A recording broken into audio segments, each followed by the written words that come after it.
বাংলাদেশে ছাত্র আন্দোলনের ইতিহাস বারবার বদলেছে। সময়ের ধারায় কখনো ভাষার জন্য, কখনো স্বৈরাচারের পতনে। আজ সেই ধারাবাহিকতায় নতুন একটি অধ্যায়ের অপেক্ষা। 31 ডিসেম্বর, নাও অর নেভার। এটি শুধু একটি স্লোগান নয়, যেন এক রহস্যময়তার ইঙ্গিত। বৈষম্য বিরোধী ছাত্র আন্দোলনের নেতাদের এই বার্তা রাতারাতি ছড়িয়ে পড়েছে সামাজিক যোগাযোগ মাধ্যমে। কি ঘোষণা আসছে বছরের শেষ দিনে? শহীদ মিনারে জমায়েতের ডাক কেন, জানবো এসবেরই আদ্যোপান্ত।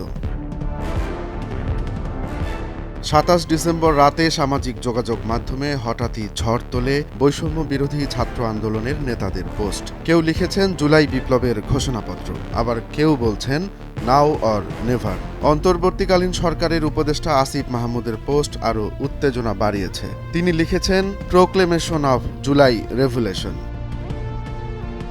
ছাত্র আন্দোলনের নেতাদের এমন বক্তব্যে জনমনে প্রশ্ন আর কৌতূহলের জন্ম দিয়েছে। এই ঘোষণার অর্থ কি? 31 ডিসেম্বর কিভাবে বদলাবে বাংলাদেশের ভবিষ্যৎ? চারদিকে আলোচনা হচ্ছে এ বিষয়টি নিয়েই।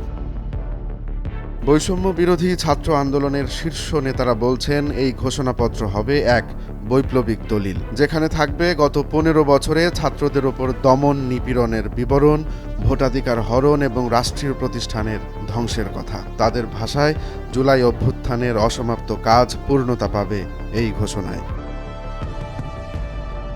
এই ঘোষণাপত্রে বৈষম্য বিরোধী সমাজ গঠনের জন্য সুপারিশ থাকবে। অন্তর্বর্তীকালীন সরকারের প্রশাসন ও ব্যবস্থাপনায় যে সংকট দেখা দিয়েছে সেটির সমাধানের পথ নির্দেশও আসতে পারে। আরও উল্লেখ থাকবে কেমন রাষ্ট্র চায় দেশের সাধারণ মানুষ।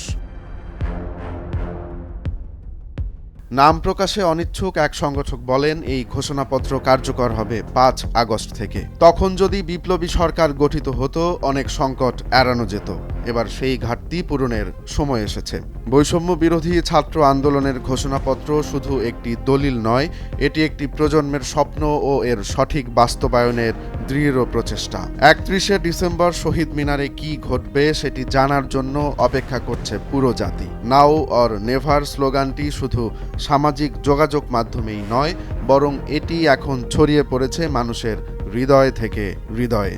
আগামী বছর এই ঘোষণা কি খুলে দেবে নতুন কোনো সম্ভাবনার দুয়ার?